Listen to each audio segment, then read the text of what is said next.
So the topic of tonight's, not really a presentation, the talk I'm going to give is around DNS, how it actually works.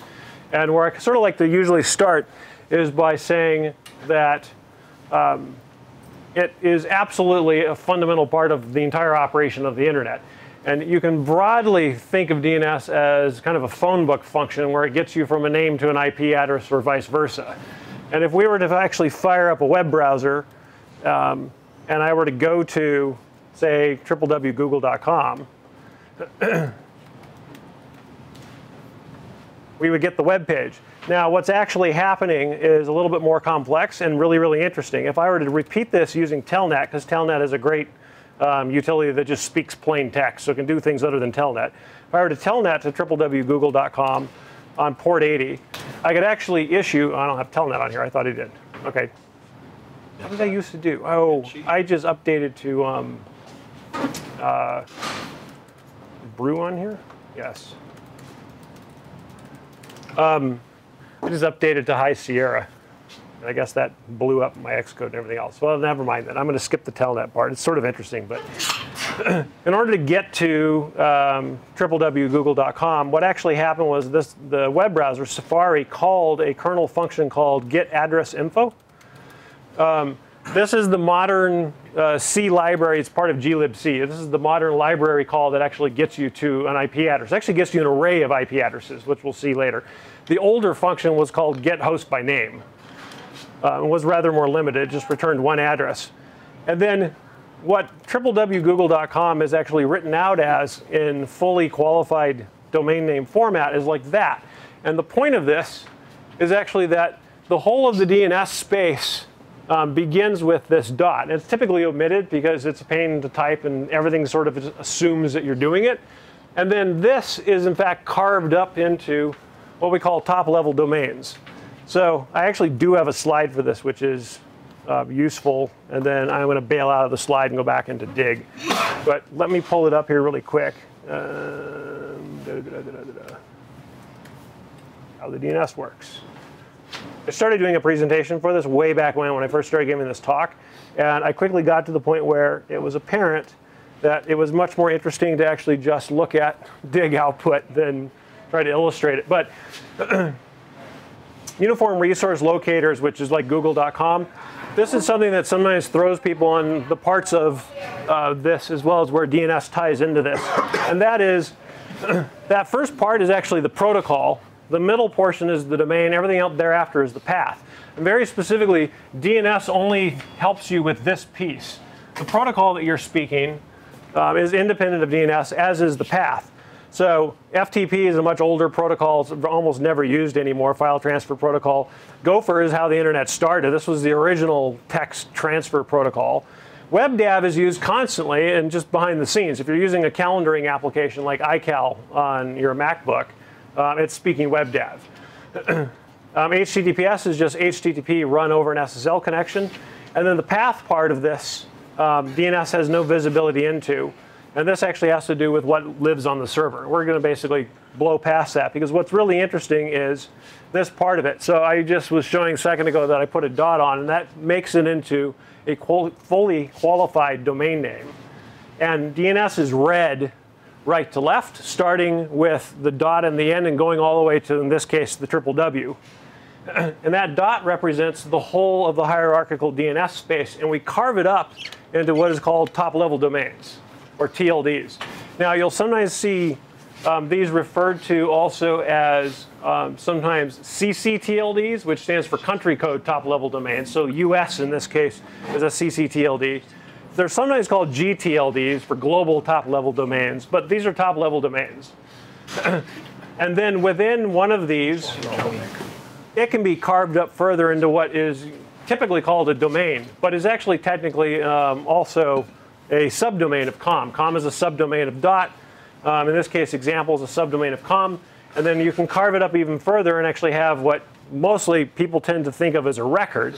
But in this case, www is yet another subdomain. So a number of years back, there was this very famous astrophysicist who was giving a talk to, I think it was like at a library or something, to where the general public could come, and he was talking about how gravity worked and how the Earth, or how the moon orbited the Earth and the Earth orbited the sun, and the sun itself was orbiting a black hole, a massive black hole at the center of the galaxy.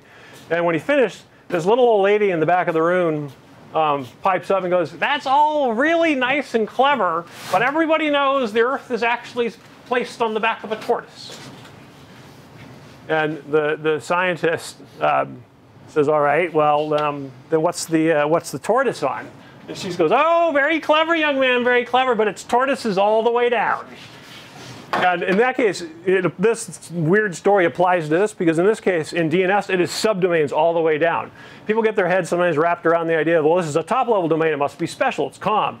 An example is a domain, that must mean something else. No, it's subdomains all the way down, as deep as you care to go, up to a string character limit of 254 characters. It's just subdomains. And that 254 character includes the dots. So when you register a domain, you go to a registrar and you say, all right, I'm going to pay $9.95 a year or something for a particular .com domain or whatever.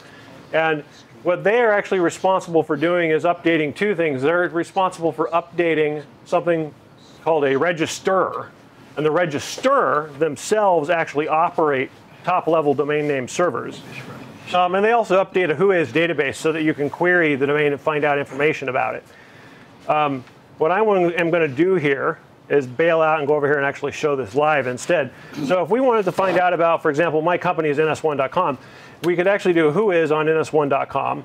And what this is going to show is the information that is being retrieved from the Whois database for this particular domain. In this particular case, this is coming from, who is the registrar? Name.com. And something which is actually VeriSign that's operating that. And something to remember is that when you do a Whois on a domain, what you're querying is the registrar's database. It actually has no bearing on if the domain's in use or if the domain actually has valid DNS or anything else. You're just querying a database somewhere that says that the owner of the domain is so-and-so. It does, however, tell us who the name servers are for the domain, but this can also be completely wrong and erroneous. Again, it's just querying a database. To actually begin to figure out how DNS works, we actually need to logically start somewhere. And so if we're going to look up, let's use Google initially as this example. If I run dig against www.google.com, let me do this with multi. It makes the display slightly better. And this is wrapping hideously. I'm going to try dropping my font so it wraps there. Is that still readable in the back? All right, cool. This whole talk sort of collapses if you can't actually read the dig output. It's just like dots of text in the distance. So here I am asking specifically, what is the DNS answer for www.google.com? And the query that I'm sending here is shown in the questions section. So when you're dealing with DNS, dig is by far the most useful tool. There's others. You can use NSLookup, you can use host, you can even use ping. Dig is actually, though, the go-to tool if you want to poke around at DNS. And I'm going to show you a bunch of tricks you can do with it. So this is the questions section. What this means is that dig, on our behalf, actually sent a query packet to a server somewhere, and we'll get to what that server is. But it sent a packet to a server somewhere saying, my question is, what is the A record for www.google.com? And to be very precise in my language, the parts of this are, this is the label. So when you are speaking of a piece of DNS, the name that you're interested in is always called a label.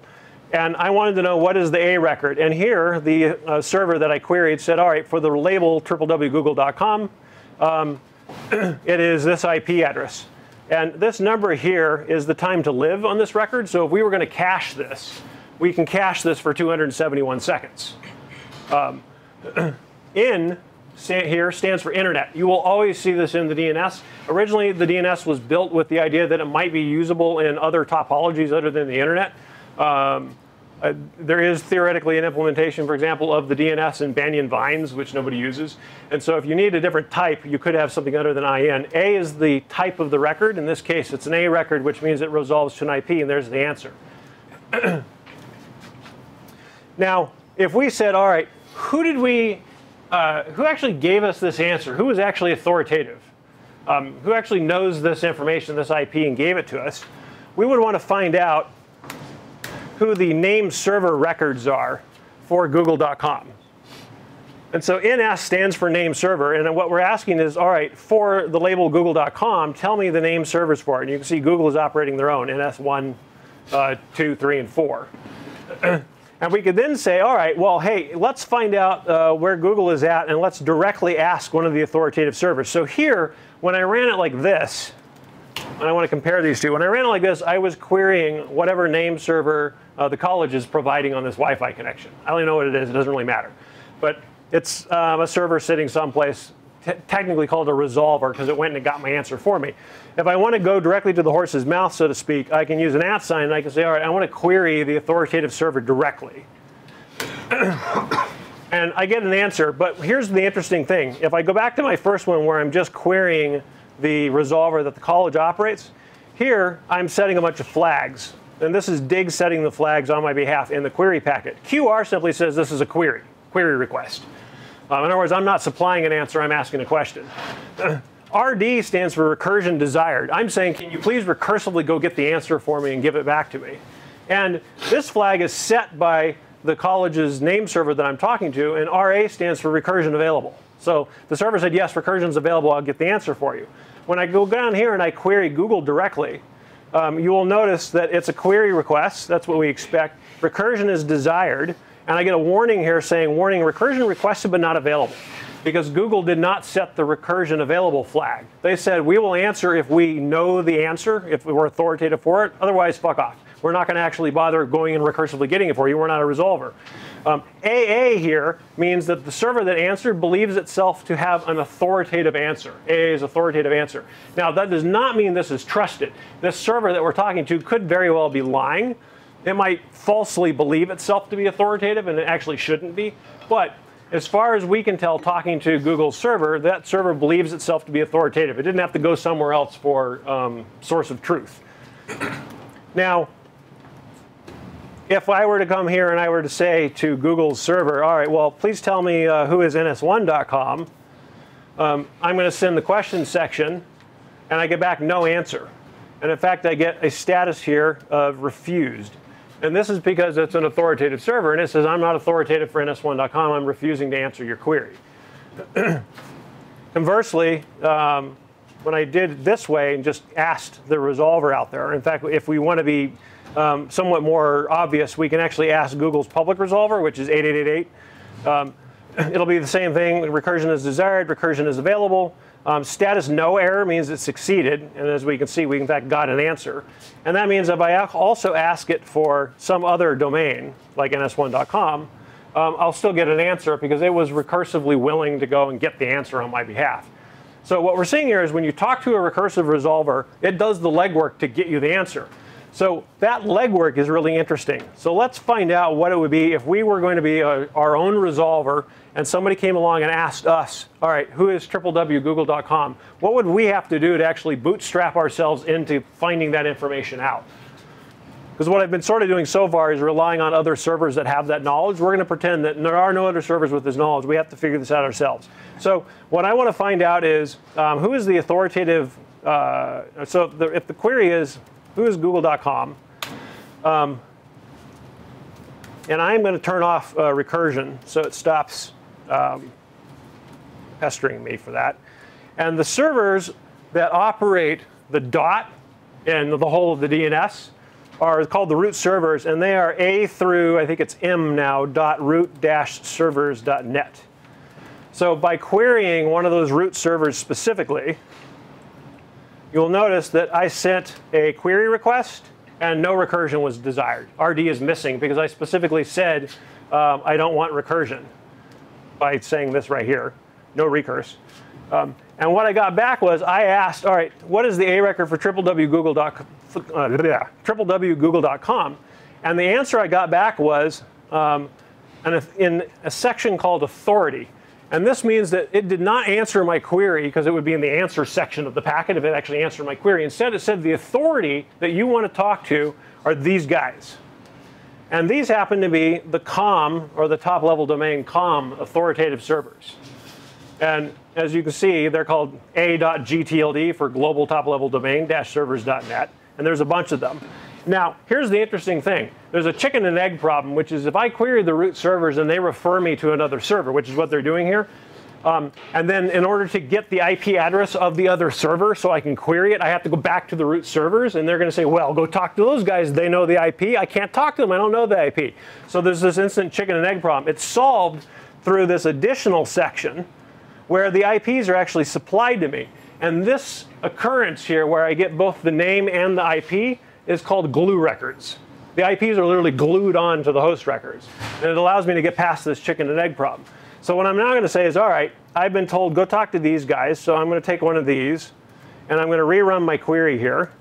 And instead of talking to the root servers, I'm now going to talk to a top-level domain server.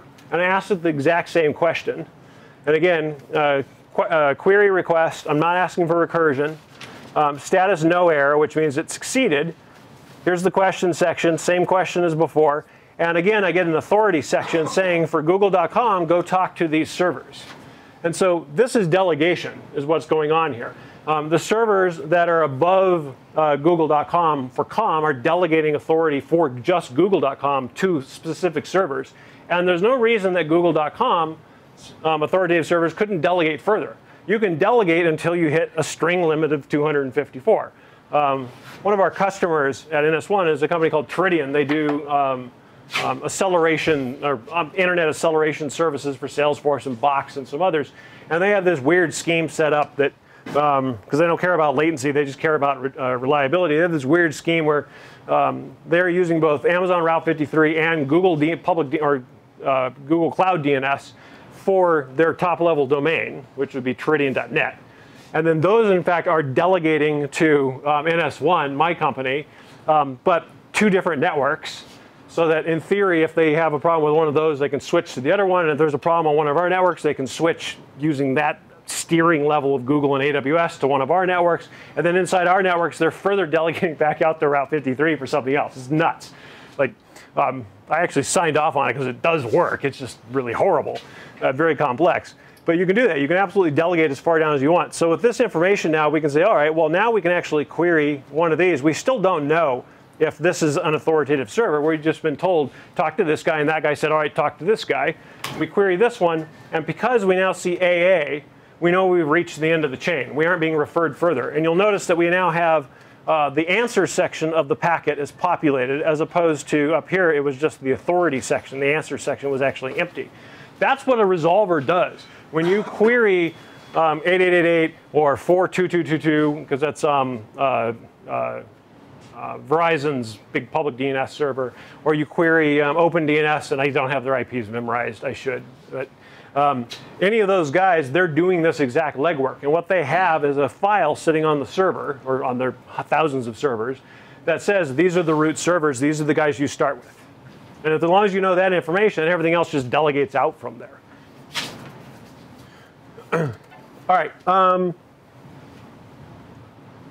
I guess before I go to sort of the next logical section, does anybody have any questions? I tend to talk really fast and like I just plow ahead, and then I forget that it would be a good idea to answer questions as I go. All right. So either I put everybody to sleep or it actually possibly made sense. So I'm going to move to the next part. So the next part is, because it's coming up more and more, I want to talk about DNSSEC.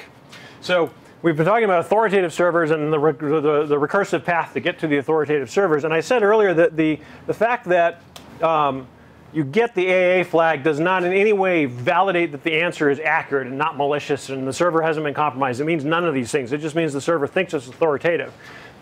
If we turn this around, and who I actually want to query now is going to be www.paypal.com, because PayPal is sort of the poster child for DNSSEC done correctly. If I query them and I say, all right, I actually want to know the name server records for them, what I'm going to do is I'm going to pick one of these, and I'm just going to direct all my queries against it so I can skip the whole resolver step. And let's take a look at the record here. And so www.paypal.com, I actually sent a query saying, tell me the A record. And the answer I got back is it's not an A record, it's actually a C name. So a C name stands for canonical name, and it just says this label points to this label. So remember, www.paypal.com over here is very much a label. And this is literally, vaguely, you can think of it as the equivalent of a shortcut or a symbolic link, perhaps, which is linking over to this label. Which means if I actually want to get an actionable answer, meaning an A record, I have to take the further step of saying, oh, well, OK, in that case, I now need to go and resolve who does this point to? Tell me that. And that, in fact, is this huge massive DNS or CNAME chain. So if I back up and I say, all right, instead of talking to the authoritative server, just resolve the whole chain for me, you can see www.paypal.com incorporates multiple CNAMEs, but ultimately it goes to Akamai, and Akamai does finally return an IP address. And that would be the IP that we would connect to in our browser. All of these sort of layers of indirection are in place here because Akamai is using CNAMEs as a way to sort of bounce traffic around and balance it depending on where you are. This is a typical sort of Akamai scenario. When you query somebody who's on Akamai, you see this a lot.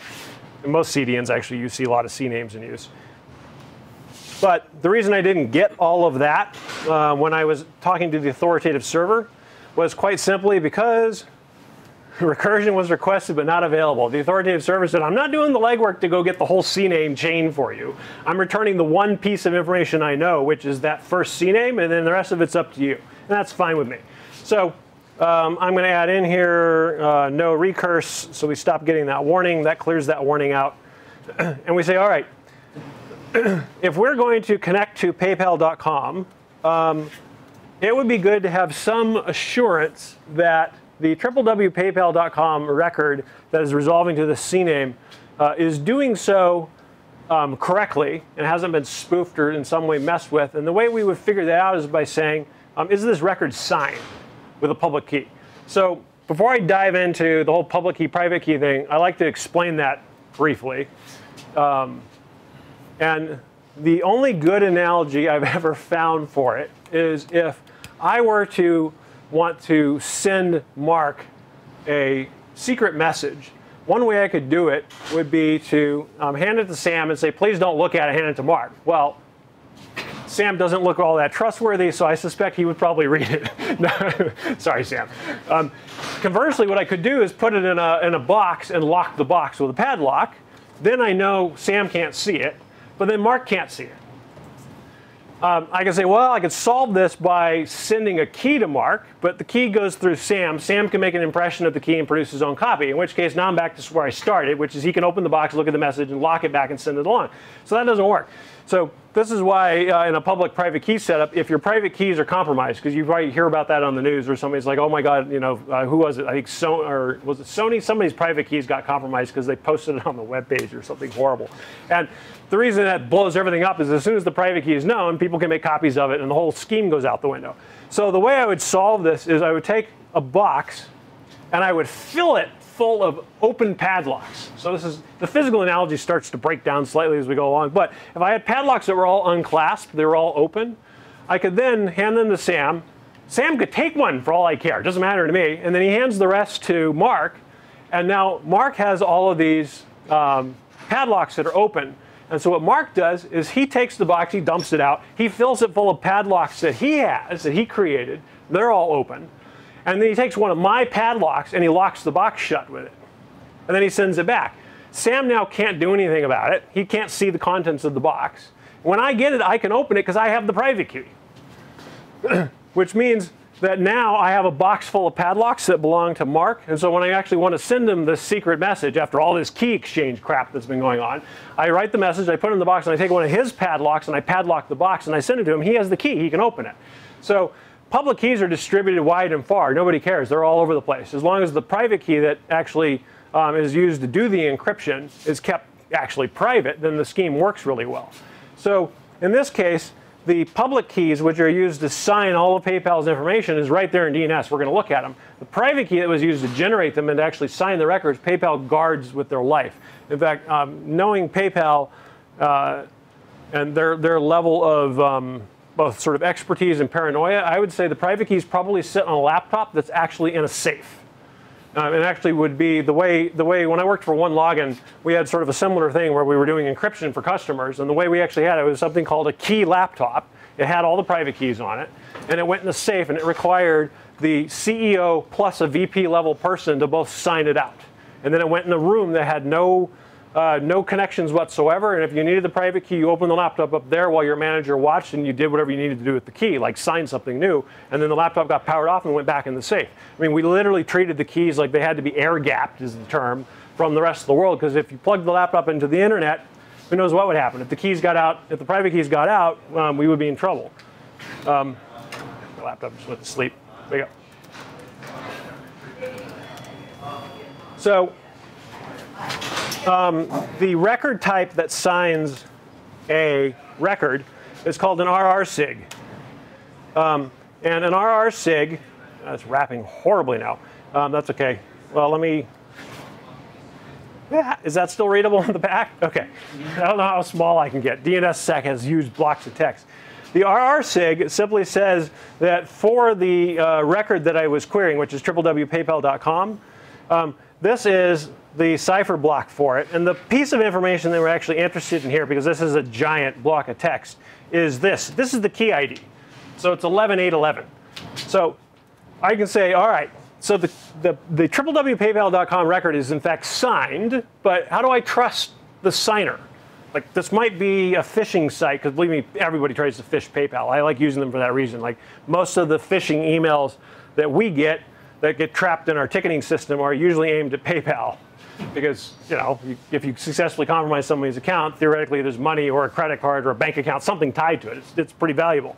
So 11811 is the key that signed this. And we say, all right, tell us, please, for the domain paypal.com, we're still talking to the authoritative server here, what is the domain key?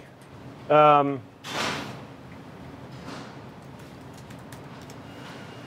domain key, I just blanked on it. So it's RRSIG, DS is the delegation signer, and this is it's DNS key? Yes, DNS key. And you'll notice that there's this giant block of, this is public key text, and this is the key that in fact was used to sign the key, but look, it's key ID 11811. So that tells us that at least for the paypal.com domain, it is signing its records using this key, 11811. Now, we can say, great, so we can trust as far as saying that the www.paypal.com record was signed by whoever has access to the whole paypal.com domain. But maybe the whole paypal.com domain has been compromised. Maybe the whole thing is a phishing setup. So the question becomes, all right, who do we turn to who is a higher authority who should have knowledge of the correct key being used by paypal.com? And it turns out it's the comm servers. The comm servers should know. So if I go here and I say, all right, I don't want to query Dyn anymore. I want to actually now query a.gtld servers.net. And for paypal.com, I would like to know the delegation signer, or the domain signer, DS record. What we're going to see here is, all right, so for paypal.com, the DS record is this key ID, 21037. And if we scroll back up, there is key 21037. So in other words, this is the key that was used to sign individual records. This is the key that was used to sign this key. It's done for key management reasons. It's a lot easier to rotate this key frequently as opposed to rotating this key, because this key, you got to go talk to all the comm servers and convince them you have a new key. And there's this race condition where if I roll this key and I don't get the comm servers updated, the comm servers say, well, it's this key ID, and if you actually query this, you get a different key ID, and that absolutely would make paypal.com look like it was compromised. So there's a timing thing. So that's why they tend to do double keys like this. So key 21037 is believed by the comm servers to be the correct key for paypal.com to be using to sign their DNS. You say, all right, maybe this conspiracy goes higher than we think, and the comm servers are also compromised. You say, all right, well, let's query the root servers and say, pray tell, who is the key signing the comm servers? And we find out the root servers believe that key 3909 is the key authoritative, or the key that's being used to sign all the records on the comm servers. And if we go back to here and we say, all right, comm servers, please tell us the RRSIG, sorry, not the RRSIG, the DNS key. what am I missing here? DS, hang on. It's been a while since I talked through the whole DNS chain thing, and I just lost where I was at. So 21037.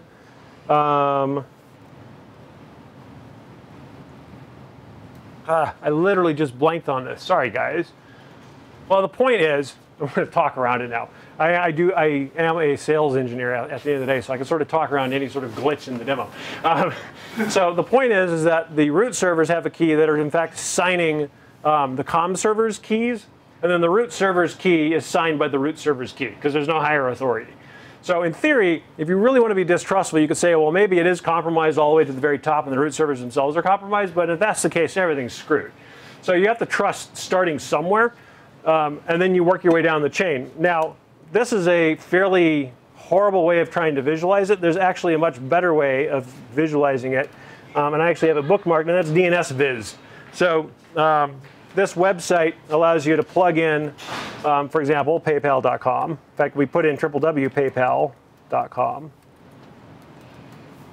and say go. It takes a minute, and it generates this graphical representation of the DNS key signing authority from the root servers all the way down. And this is somewhat an easier way, I think, of sort of visualizing it.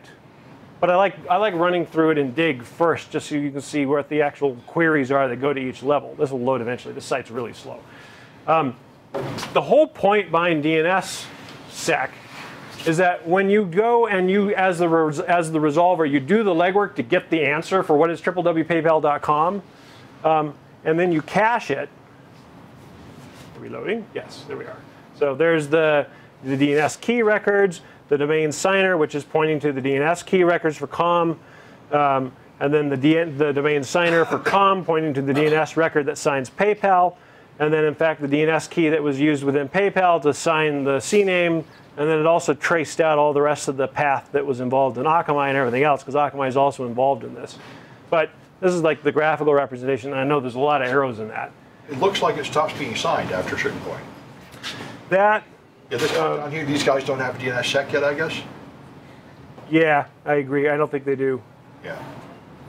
DNSSEC definitely adds overhead if you want to verify it. I mean, when you're querying DNS, it's optional. You can just ignore the fact that PayPal has DNSSEC and just trust the answer you get. That's fine. Yeah.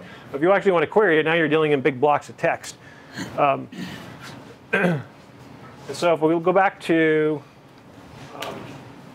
here, this is a fairly large block of text, so it does take a little bit of time to transfer, and it's two queries. You have to query the record, because if you want the A record, and you got to query the public key to make sure it actually matches. And if you're truly doing validation, you also then check to make sure that that public key, in fact, matches the record that it's signed. And the whole point of this is that if I'm a resolver, I have a slide for this. That's DNS cache poisoning. This whole thing is to solve DNS cache poisoning. So here's the idea. We're the guy sitting here looking at cat pictures on Imager, no doubt, judging by his smile. He sends a query to the recursive resolver, and what can be happening is a bad actor can actually send a query to the recursive resolver, and the recursive resolver is then going to start to do the legwork to get the answer, and at the same time he can flood it with fake answers. Now, DNS is connectionless and sessionless, meaning the way that when you send a query, the response is matched up to the query you sent, is that the response contains your query. So if I send a dig query saying, who is www.paypal.com, the answer I get back is, who is www.paypal.com? It's 1, 2, 3, 4. And that's how I collate them or match them up.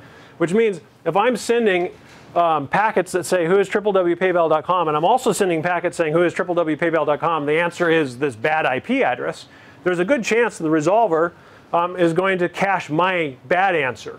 Because there's no way for it to detect magically that, oh, I'm getting flooded with bad answers. It just says, well, I got an answer back.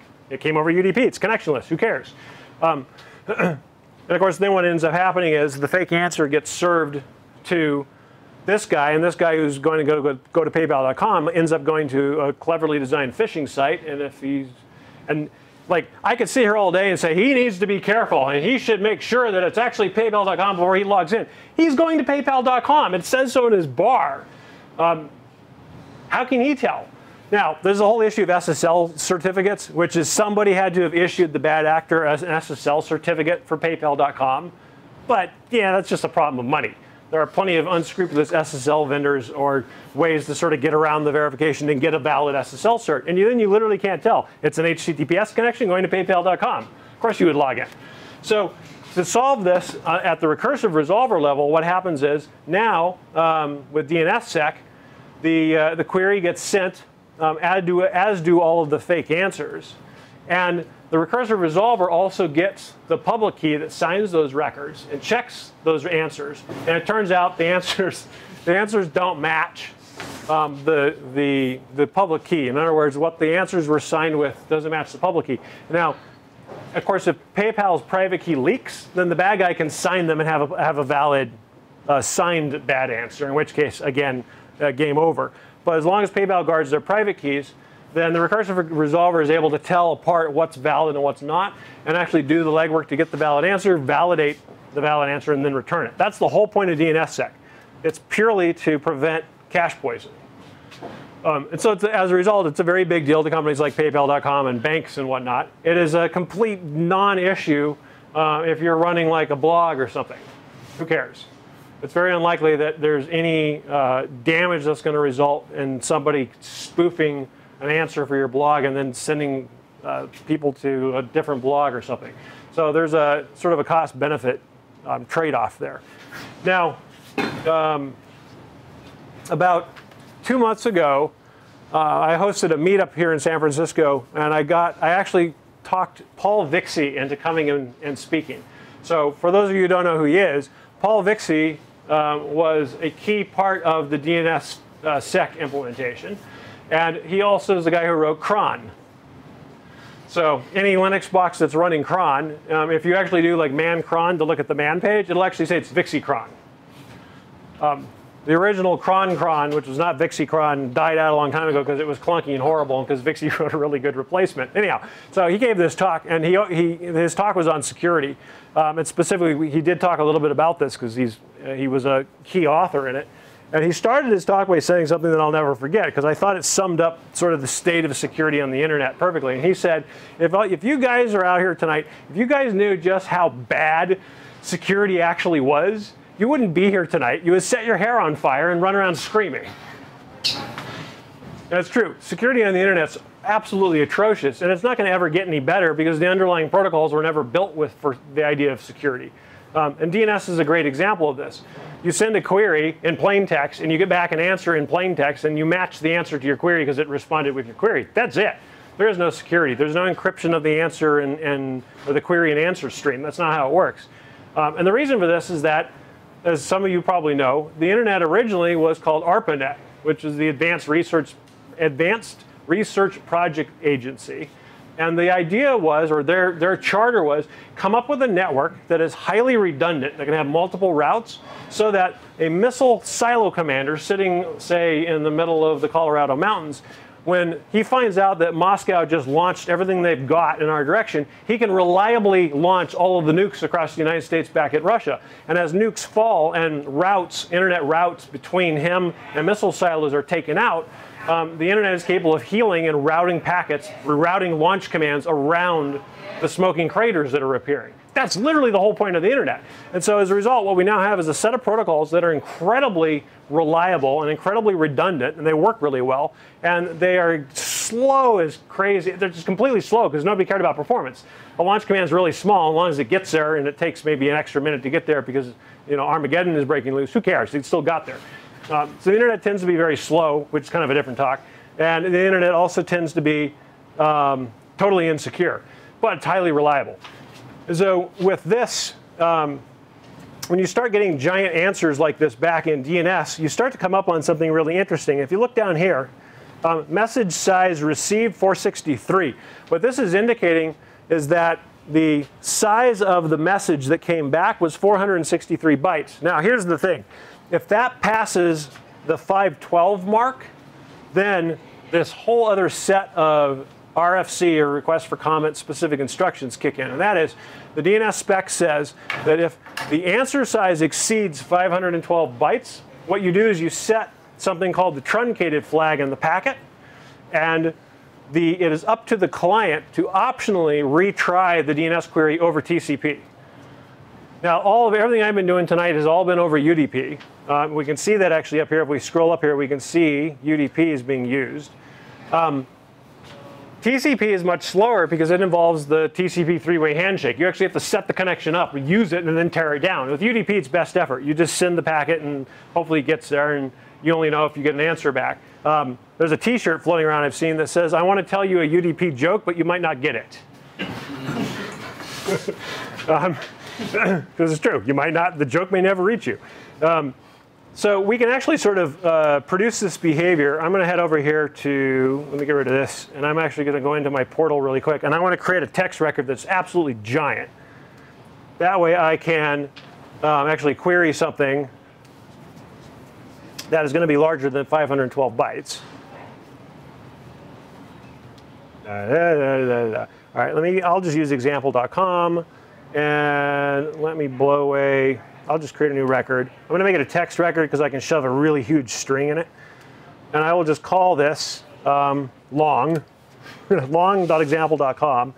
And the text value for the answer here, let me go produce a really long string. So for I in 1 through 512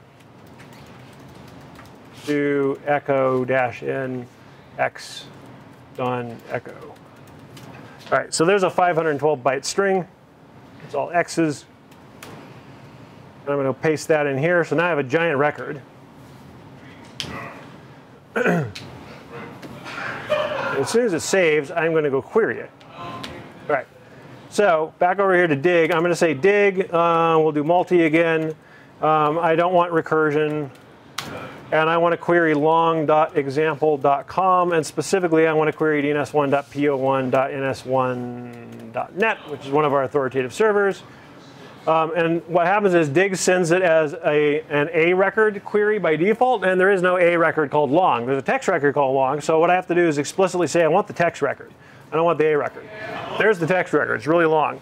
And you'll notice we have blown past the 512 mark. The packet size we got was 572 bytes, yet we still did this over UDP. And the reason we did this over UDP is because of this. We are using something called the extensions mechanism to DNS version 0. It's always version 0 because there isn't anything other than version 0 yet. And what actually happened is when we ran this query, dig, which speaks eDNS, negotiated with the server a UDP packet size of 4096, which is more than big enough to accommodate the whole text record. So no truncation happened, no retrying, nothing else. This eDNS framework was created by Paul Vixie specifically because of DNSSEC. So if we didn't have giant text blocks because of DNSSEC, we wouldn't need this extension mechanism to allow larger packets. Now, where this sometimes breaks is you have older firewalls that just arbitrarily follow the rule, which is all UDP packets shall be 512 bytes, the end. And then they will discard large UDP packets or screw them up in some way when they traverse the firewall. So occasionally that happens, but increasingly old enough firewalls that have that problem are disappearing.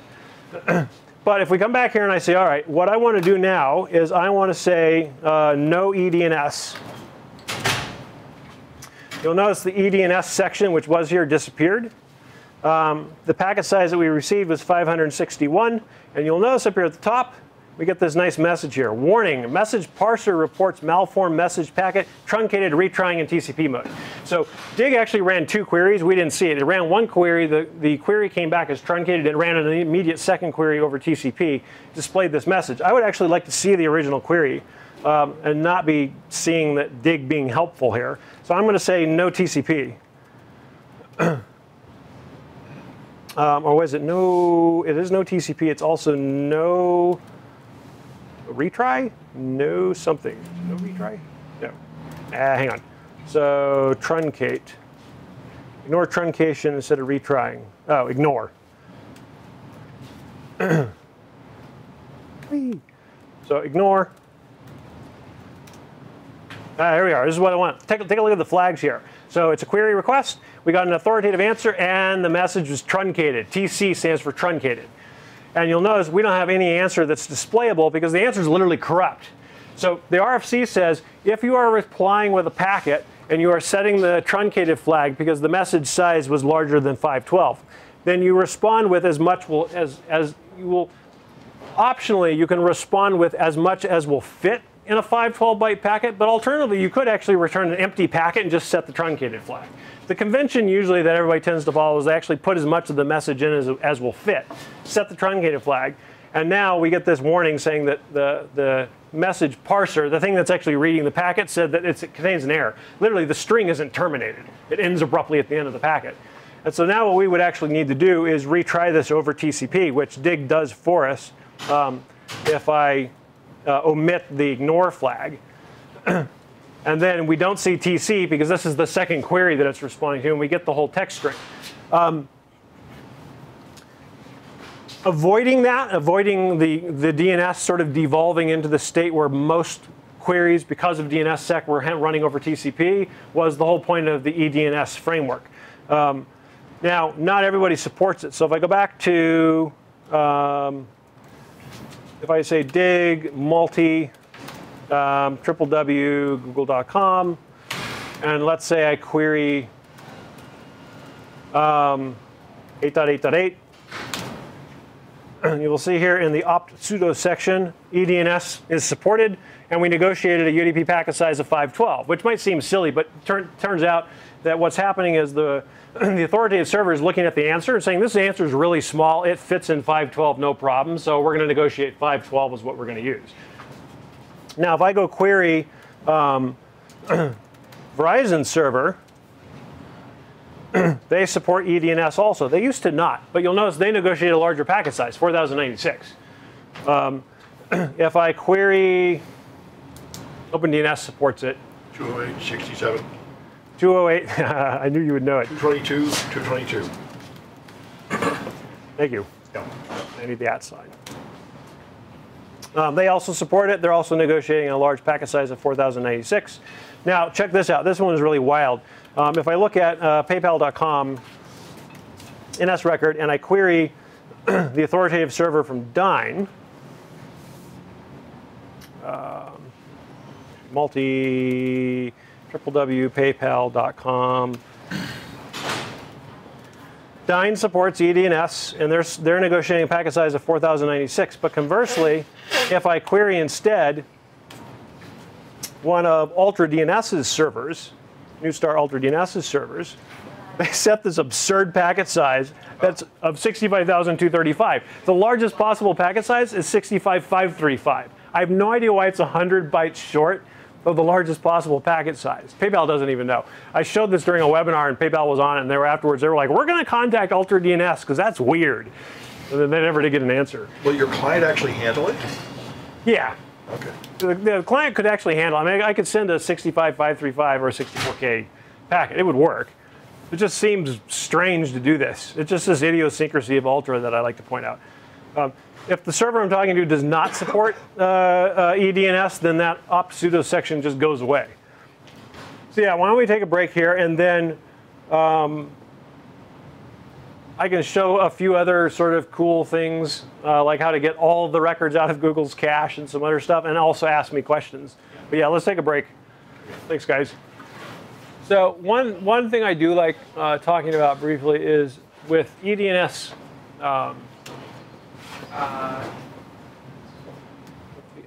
with the extension mechanism for DNS version 0, it shows up in this area called the opt pseudo section, and it turns out that there's a whole long list of record types, which are these things. So CNAME is a record type, an A record is a record type, a pointer is a record type, MX, SPF, text. Like these are all record types. There are 4 kinds of records which are called pseudo records, meaning they'll never actually appear in, for example, a bind text file.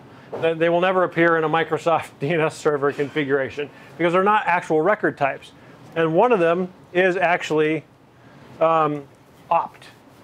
And so the way eDNS works to maintain backwards compatibility is you can't take the DNS packet and just arbitrarily shove a new field in it, because if what you're talking to doesn't support eDNS, it would explode. So what you do instead is in the additional section, you add a record called opt. And in the opt record, you actually put all the eDNS information. So this is why here, this says there is an additional section of 1, and yet we don't actually see an additional section shown anywhere, because it's actually being shown here as an opt pseudo section. There's 3 of the record types that are also pseudo record types. So opt is one of them. The other one is AXFR. So zone transfer is a pseudo record type. So zone transfers are nothing magical. A zone transfer is literally sending a query to the server saying, I would like an AXFR answer for this domain. And the server, assuming that it is configured appropriately and has the right permissions, it responds with all of the records in that domain. And IXFR, which is incremental transfer, is the same thing. It's like, all right, send me everything that has changed since such and such timestamp. And the server responds with basically a diff, or a differential list of things. And the 4th one is any. Now, the any record type actually is designed around the idea of saying, return to me everything you have in your cache. And so if I query, this is sort of more like messing with DNS now than anything else. If I query, I'll use 8.8.8 for this. 8.8.8 is any cached IP address that sits in front of thousands of servers distributed around the world. But when I query this, I get back an answer. If I go here and I say no recurse, remember I'm talking to a recursive server, and I say please don't recursively go and get me the answer, you will notice that I get a serve fail, and I get no answer, because I said this is a query request, and the server said, well, recursion's available, and I said, nah, I don't want it. Just tell me what you have in your cache. Well, the answer is this particular server does not have in its cache an answer for www.google.com. So I could say, well, all right, for google.com, what do you have in your cache? And I could specify the any record type, and it's going to come back and say, well, in my cache, I have nothing for google.com. We could also try NS1, and it has nothing. Let me try also, they might be blocking any. It's actually a bad idea to answer any requests. Let me see if 4222 will not talk to me because I said I wanted any. Google will. I'm actually surprised I'm not getting back anything. So if I do, I have Google in the cache. because possibly that very particular server I'm querying hasn't been asked that question in the last TTL seconds. How could anyone not have to ask Google 10 times per second? I know, right? So let me turn on recurse, actually. You want to try it with DNS? So, and then if I say any, I want to see what it responds with. There. So here, I asked this particular Google server, please tell me all of the cached records you have for the ns1.com domain. And I said that by specifying any as the pseudo record type, and it responded with everything that it has been queried for within the last remaining TTL seconds here. So there's a couple of A records. There's quad A records for our network. There's the start of authority record, which is actually the thing saying this is a domain. Here's the serial number, a bunch of other stuff. A bunch of MX records. As you can see, NS1 uses Google for our email. The name server records, etc. So if I come back here and I say, all right, now tell me what's in your cache for google.com, we should get something. Yeah, I get a smaller set. But here are all the records that are also cached by this server. And the reason that this list will change as we hit it multiple times, see that the list is changing, is because our queries are hitting different servers. And Google does not have shared cache among all their servers. All of the servers have individual caches. So I hit one server, it has a particular set in its cache. I hit a different server, it has a different set in its cache. So you can actually see we're talking individual servers. The reason I say they don't have a shared cache is for something called the stampeding herd effect, which is if there's actually a problem in the cache where you're not serving an answer and somebody has to retry and it ends up going into the cache and it's shared, you can actually end up with the retries getting rapidly spread across all of the servers, and you get this thundering herd effect where everything is just getting slammed. And so part of that is the more partitioning you have between your name servers, usually the better. So if one server is getting pounded into the ground, it doesn't like blow up the cache on all your other servers. And that's why we get this sort of different set of answers. But when I say no recurse or www.google.com, get rid of the any, what I can sometimes do is say, all right, get me the answer and immediately retry it again. Now it's still failing. If we query this enough, I'll hit a server that actually has www.google.com in its cache, and it'll actually give me the answer without recursively going and getting it. But we might be here a while with me looping that.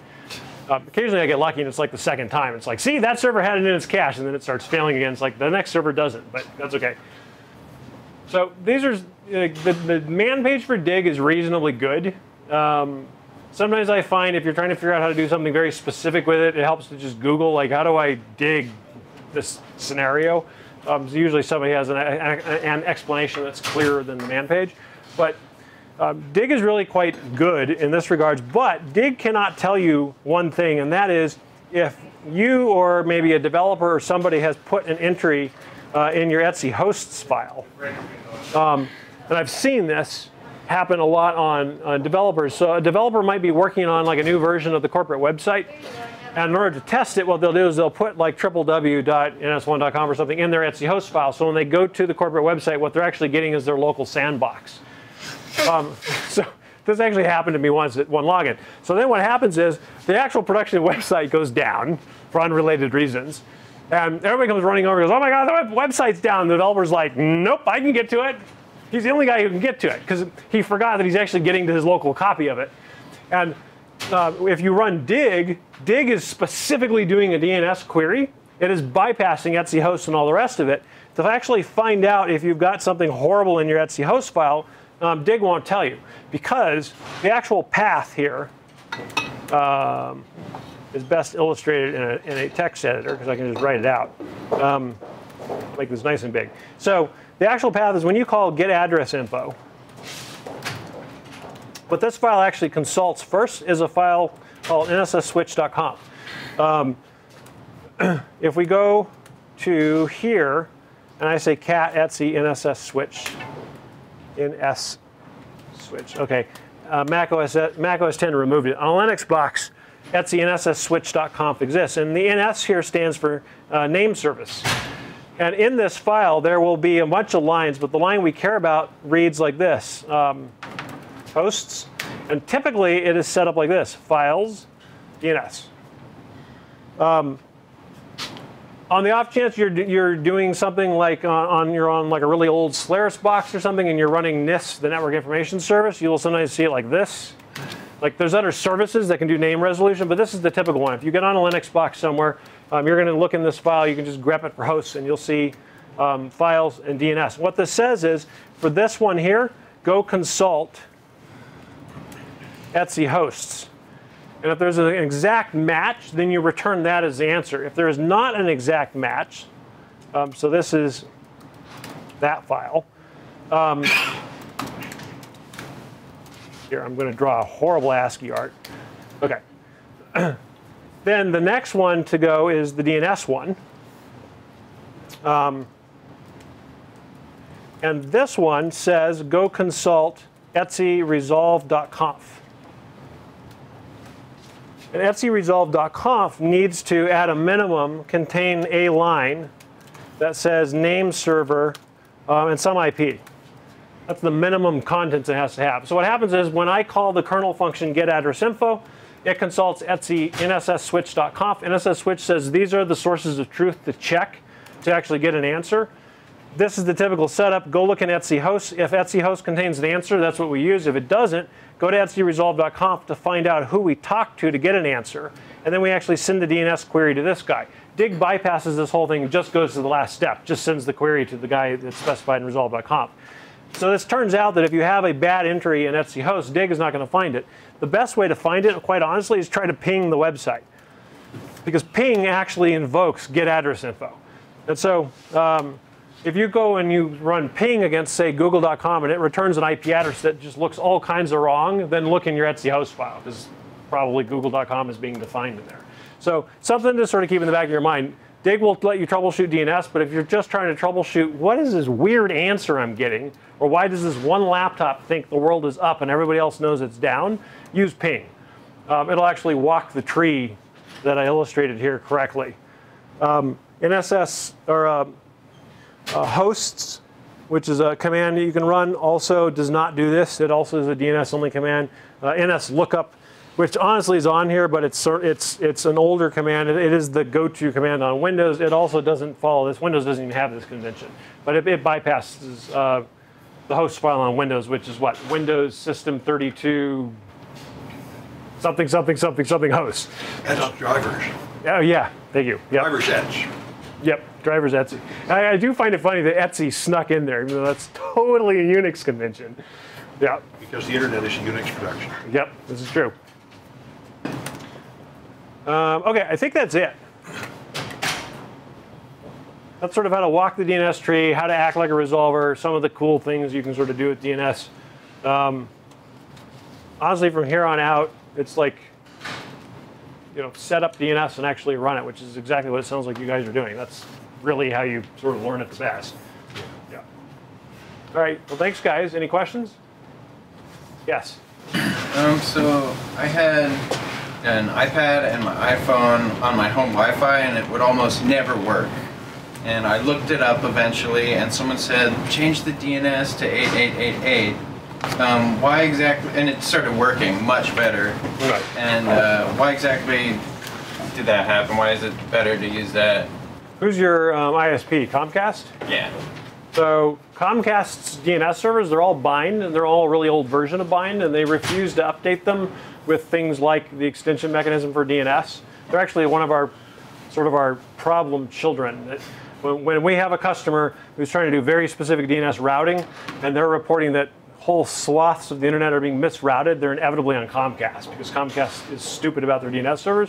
So chances are, by switching to Google, you got more accurate resolution because of the extension mechanism for DNS, as well as their servers are just faster. Okay. So you're probably hitting timeouts on Comcast servers, and then that went away when you started using Google. Okay. Yeah, Cool. that'd be my guess. That's why I immediately asked, do you have Comcast? Yeah. Like, is it crappy? Yeah, it's Comcast. It's one of the only ones you can get in San I know, that's Francisco. what sucks. Yeah. Yeah.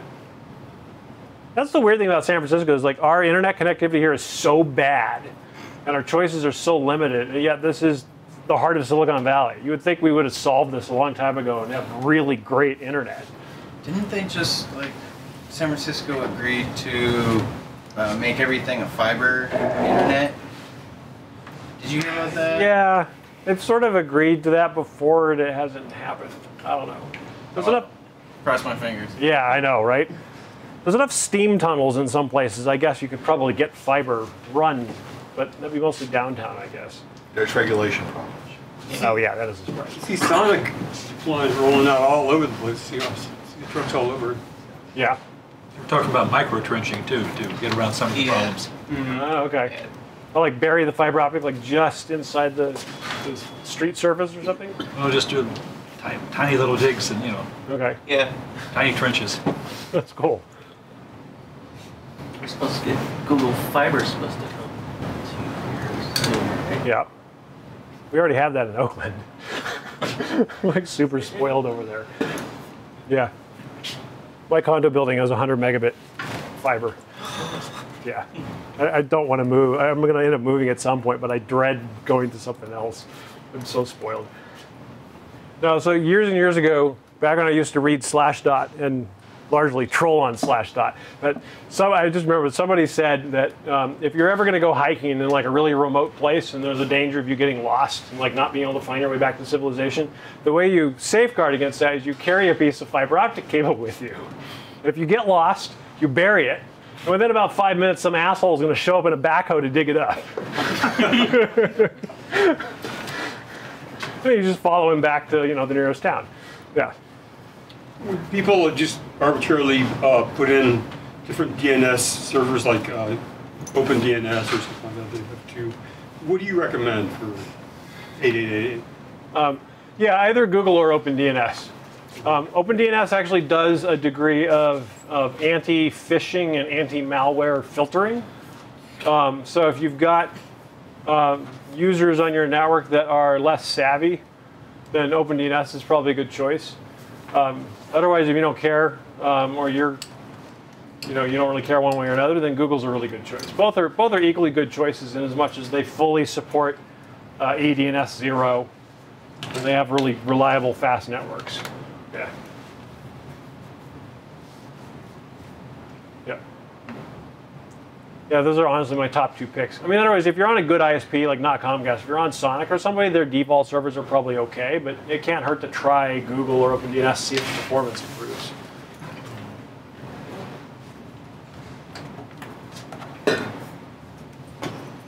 All right, guys. Well, thank you very much for having me. Thank you, Sam. I appreciate it.